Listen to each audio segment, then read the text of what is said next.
दीनकुम, ये पहले किसी जुबान का हिस्सा करार नहीं पाया। तो हमारे आका सल्लल्लाहु अलैहि वसल्लम ने अकीदा हो या अमल हो, अखलाकियात हो या सियासियात हो, दीन हो या दुनिया हो, रखी गुल के जोश हुस्न ने गुलशन में जा बाकी, चटकता फिर कहां ऊंचा कोई बागे रिसालत का। जगह बचती तो कोई फूल खिलता, अब जगह ही नहीं बची। पहले जगह बची हुई थी, फूल खिलते थे तो यक्ति मिन बाद इस्मु अहमद का ऐलान करते थे। इंतजार बाकी था, लैलो नहार को, हर चीज को इंतजार बाकी था। और जब रसूल अकरम नूर मुजस्सम शफीए मुअज्जम सल्लल्लाहु अलैहि वसल्लम तशरीफ फरमा हुए, शरीयत बयान की, जामे दीन दिया, हर चीज बयान कर दी। टॉयलेट जाने से लेकर अल्लाह से मुलाकात तक ये तमाम मसाइल हल करके इंसानियत को अता कर दिए। शिक में मादिर में बच्चे के जो हुकूक हैं, वहां से लेकर कब्र में दाखिल होने तक, बुढ़ापे के बाद जो हुकूक हैं, वो हर चीज रसूल अकरम सल्लल्लाहु अलैहि वसल्लम ने बयान कर दिए हैं।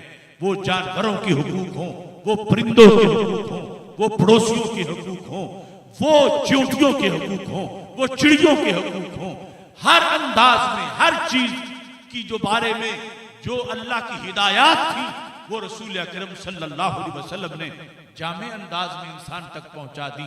उनमें से कोई कमी नहीं की, कोई समझाने में किसी लिहाज से कमजोरी नहीं रखी। इसलिए फाजिले बरेलवी कहते हैं, ना रखी गुल के जोश हुस्न ने गुलशन में जा बाकी। ये फूल हसीन इतना है, इसके हुस्न के तजल्ली से गुलशन भर गया है। जमाल और कमाल से गुलशन नबूवत जो है वो लबरेज हो गया है।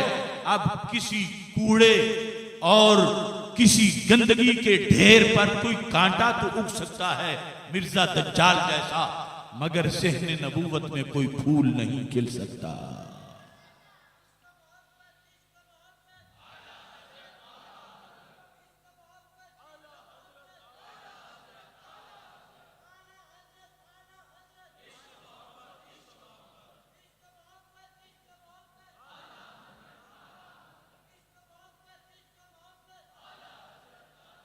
तो नबी अकरम नूर मुजस्सम शफीए मुअज्जम सल्लल्लाहु अलैहि वसल्लम जिस तरह हमद के लिहाज से आपका इसमें गिरामी आपके आखिरी होने पर दलालत कर रहा है, ऐसे ही हमद की निस्बत से आपके झंडे को लिवाउल हम्द कहा जाता है, आपके मकाम को मकाम महमूद कहा जाता है, आपकी उम्मत को हम माधूम कहा जाता है। ये सारी चीजें यानी हर जिहत दलालत करती है कि ये आखिरी नबी हैं, ये खत्म नबूवत वाले हैं। यहां तक कि हमारे आका हजरत मोहम्मद मुस्तफ़ा सल्लल्लाहु अलैहि वसल्लम इरशाद फरमाते हैं कि मेरी मस्जिद भी खत्म नबूवत पे दलालत करती है। नसाई शरीफ में है, फरमाया आना आखिरुल अंबिया व मस्जिदी आखिरु मसाजिदिल अंबिया, कि मैं आखिरी नबी हूं और मेरी मस्जिद नबियों की मस्जिदों में से रूए जमीन पर आखिरी मस्जिद है। इसके बाद कोई नबी नहीं आएगा कि उसकी कोई मस्जिद हो। ये मस्जिद भी खत्म नबूवत पर दलालत करती है। तो जिस जिहत में देखो, जिस तरफ देखो, अल्लाह के फजल से खत्म नबूवत के झंडे लहरा रहे हैं। और ये अकीदा बयान करना, इसके लिए जो कुरान और सुन्नत की तशरीहात है, अगर उनको बयान में अफोर्ड कर सकता है तो सिर्फ मसलक अहले सुन्नत कर सकता है, मसलक आला हजरत कर सकता है। अब खत्म नबूवत की मानवियत तो यह है कि कार नबूवत बाकी नहीं रहा।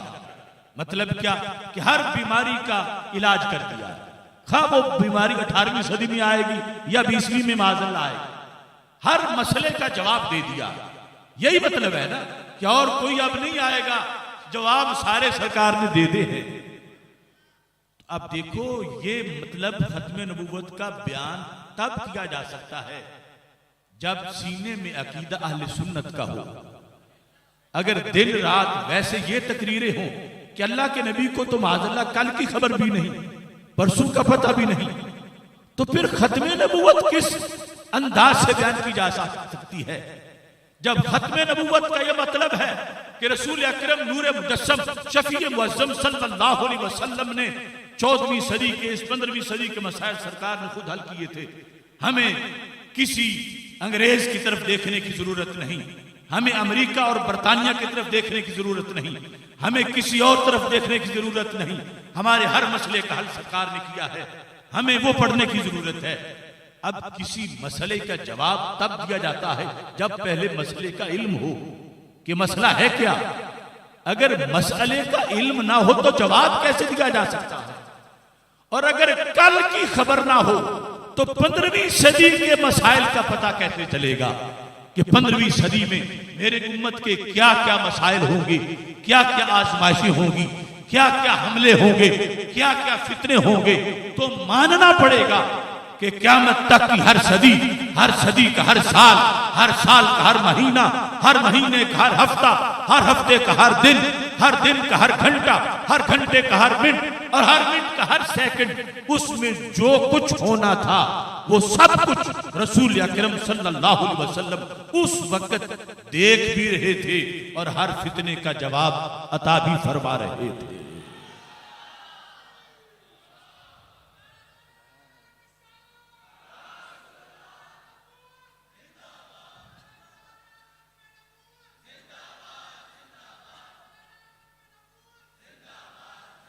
यही वजह है कि जब मुनाफिकीन ने रसूल अकरम नूर मुजस्सम शफी मुअज़्ज़म सल्लल्लाहु अलैहि वसल्लम के इल्म पर एतराज किया, तफसीर खासिर में है कि हमारे आका सल्लल्लाहु अलैहि वसल्लम ने दावा फरमाया कि अल्लाह ने मेरे सामने क़यामत तक जितने लोग पैदा होंगे सारे मेरे सामने पेश किए हैं और मुझे बताया है कि इनमें से फुला फुला तुम्हारे आशिक होंगे, कलमा पढ़ेंगे और फुला फुला कलमा नहीं पढ़ेंगे।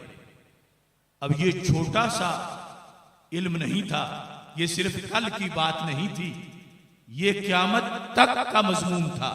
उरिदत अलैया उम्मती कमा उरिदत अला आदम फी सुवरिहा फिद्दीन। यहां उम्मत से मुराद उम्मत दावत है, जिसका मतलब पूरी इंसानियत है। वह ओलिम तो फरमाया सारी इंसानियत, जितने भी क़यामत तक लोग आएंगे सारे रब ने मेरे सामने रखे उनकी रूहें और बता दिया कि मोमिन कौन है और काफिर कौन है। अब कोई किसी सदी का है, कोई किसी सदी का है, कोई किसी सदी का है। ये एक कल की बात नहीं, ये करोड़ों कल की बात थी जो रसूल अकरम नूर मुजस्सम शफी मुअज़्ज़म सल्लल्लाहु अलैहि वसल्लम ने इसका तज़किरा किया। अब देखो, आज हम जब ये बात सुनते हैं तो हमें बड़ी लज्जत महसूस होती है। ठीक है, हमने सरकार दो आलम सल्लल्लाहु अलैहि वसल्लम को तो नहीं देखा, ज़ियारत नहीं की, मगर उन रूहों में हमारी रूहें भी तो सरकार के सामने थी और सरकार की निगाह पड़ रही थी और अल्लाह बता रहा था कि ये भी तुम्हारा कलमा पढ़ने वाले। लेकिन मुनाफिकों को ये बात हजम ना हुई। वो जहां कहीं इकट्ठे बैठे थे मदीना मुनव्वरा में, उन्होंने कहा ज़ामा मुहम्मदुन अन्नहु यालम, कहते हैं माज़अल्लाह ये इनका गुमान है, सच्ची बात नहीं हो सकती कि ये क़यामत तक के लोगों को जानते हो। दलील क्या है? कहते नहनु माहु व मा यारिफुना, हम मुनाफिक हैं, हमने दिल से कलमा नहीं पढ़ा, हम काफिर हैं, लेकिन हम इनके साथ होते हैं और ये हमें नहीं जानते कि हम असल में क्या है। हालांकि सरकार तो किसी और हिकमत के पेश नजर छुपाए हुए थे, लेकिन इन लोगों का गंद जाहिर हो गया कि अगर ये क़यामत तक के लोगों को जानते होते तो फिर हमें भी जानते होते जो हम साथ पीछे नमाजें पढ़ते हैं। जब उन्होंने ऐसी बात की तो रसूल अकरम नूर मुजस्सम शफी मुअज़्ज़म सल्लल्लाहु अलैहि वसल्लम ने फौरन हंगामी कॉन्फ्रेंस की। यानी ये नहीं कि जुमे तक का इंतजार किया कि जुमे की तकरीर करूंगा, फौरन मिंबर पे जलवागर हुए। हामिदल्लाह व अस्ना अलैह, सहाबा इकट्ठे हो गए। हमदो सना पढ़ने के बाद मेरे आका सल्लल्लाहु अलैहि वसल्लम ने फरमाया मा बालु अक़वामिन तानु फी इल्मी, वो लोग होते कौन हैं जो मुझे बेइल्मी के ताने मारे। रब मेरा देने वाला है, मैं लेने वाला हूं। फरमाया मैं ये ताने बर्दाश्त नहीं कर सकता, मैं तुम्हें ऑफर करता हूं, ला तसअलूनी अन शैइन फीमा बैनकुम व बैन अस्सा इल्ला नब्बातुकुम बिही। आज से लेकर क़यामत तक कोई चीज तुम पूछो, मैं हर सवाल का जवाब देने के लिए तैयार बैठा हूं। ये लफ्ज बुखारी में भी है, ला तसअलूनी अन शैइन, नकरा तहतन नफी है। कोई सवाल करो मैं अभी जवाब दूंगा। मैं ताना नहीं सुन सकता कि इन्हें पता कोई नहीं, मुझे रब ने आखिरी नबी बनाया है, मैं इस वक्त वालों का ही नहीं, मैं क़यामत तक वालों का हूं।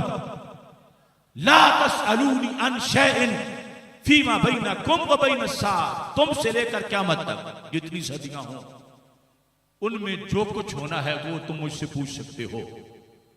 अब ये कोई मामूली ऑफर नहीं थी, बहुत बड़ी ऑफर थी।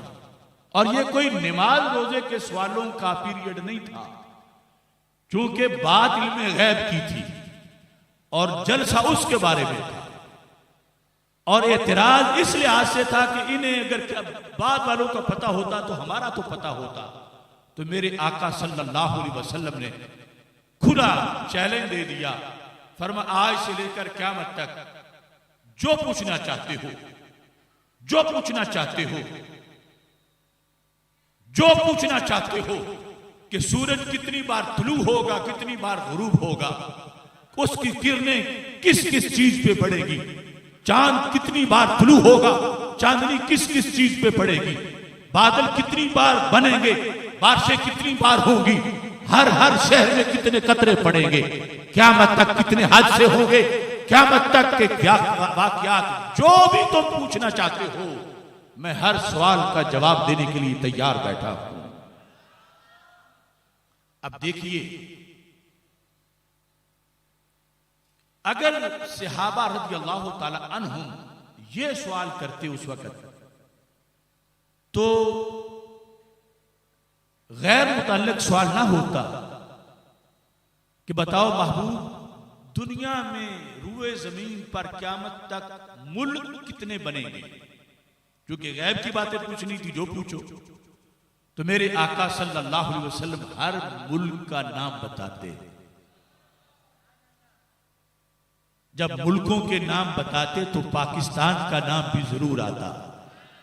तो सहाबा ये भी सवाल कर सकते थे, महबूब फिर उस पाकिस्तान के शहरों के नाम बताओ, तो कराची का नाम भी जरूर आता। फिर सहाबा पूछते, महबूब उस कराची के मोहल्लों का नाम बताओ, तो इस मोहल्ले का नाम भी जरूर आता।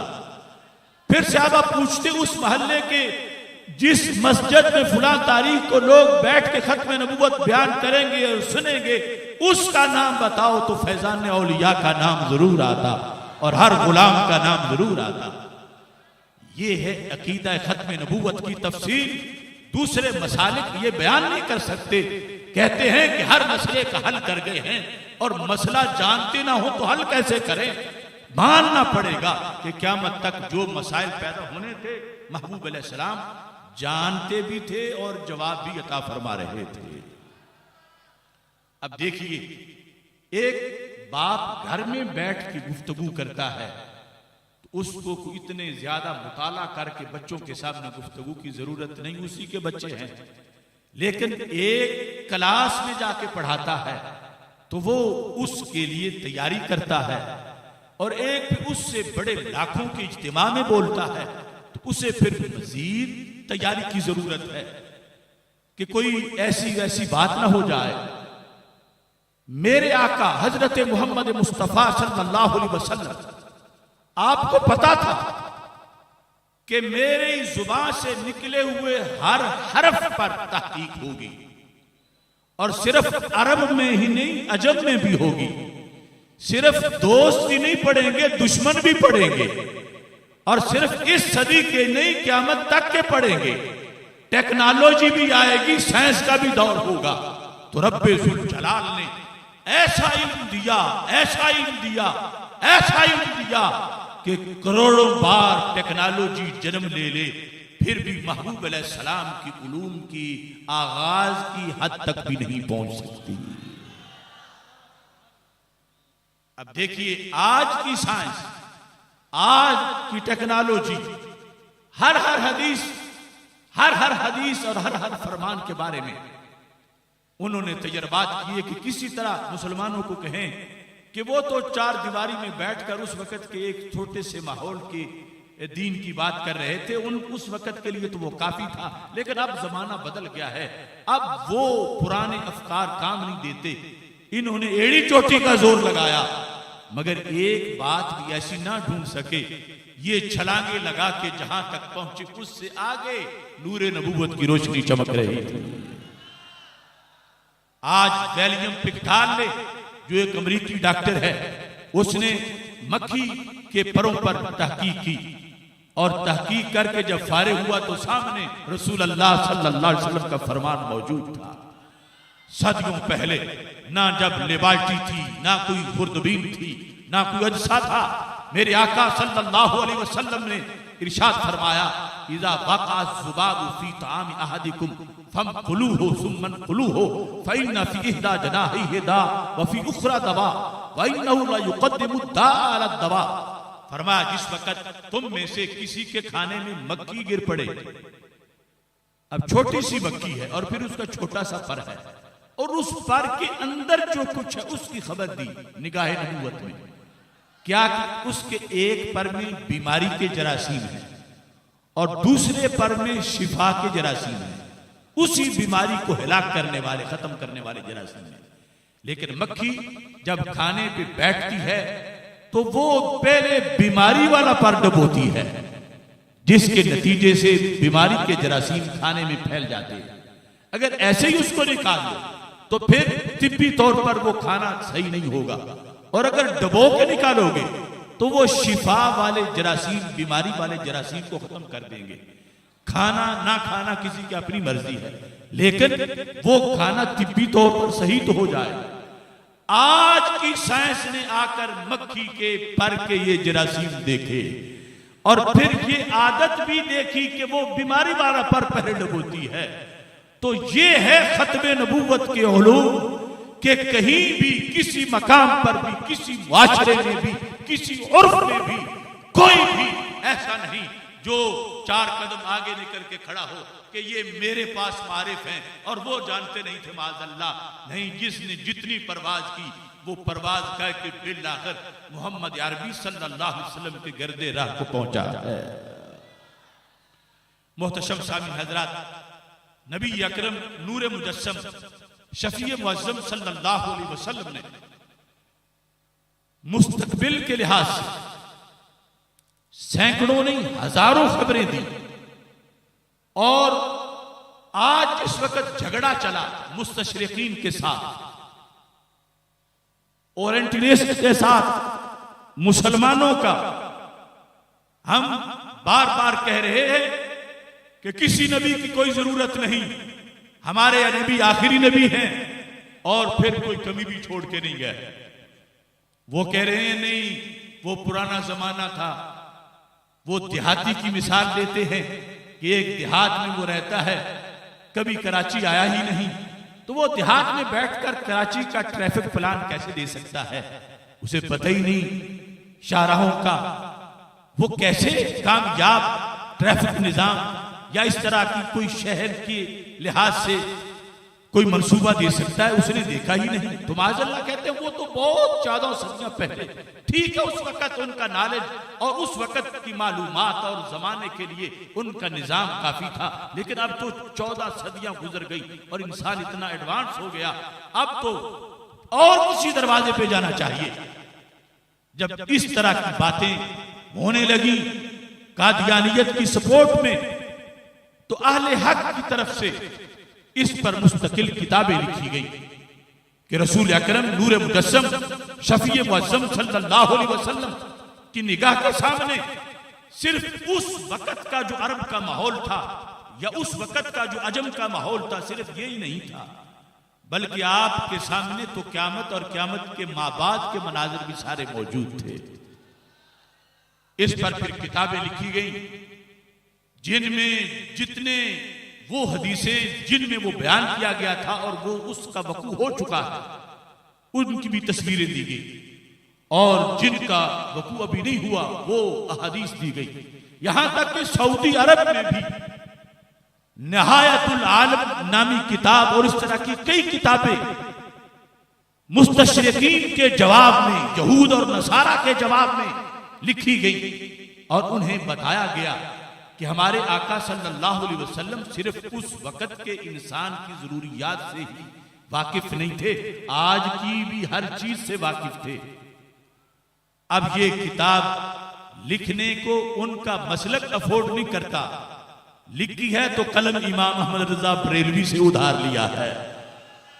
सर अर्श पे है तेरी गुजर, दिले फर्श पे है तेरी नजर, मलकूतो मुल्क में कोई शय नहीं, मेरे आका जो तुझ पे आया नहीं।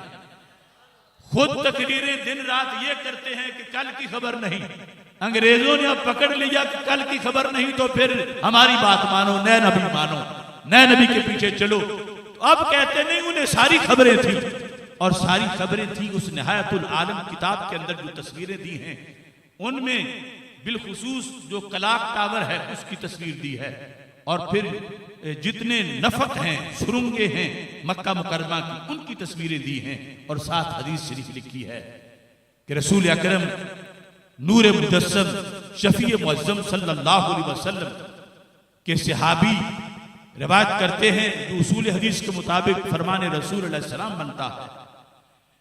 फरमाया एक जमाना आएगा बोएजत कज़ाइम, इस मक्का मुकरमा के पहाड़ों को काट के नीचे से रास्ते बनाए जाएंगे। और उस मुसन्निफ ने इसका तर्जुमा का अनाबीब जख्मा ले मियाह जमजम, कि जमजम के पाइप जो गुजारे आज हमने हैं बोएजत कज़ाइम में नबी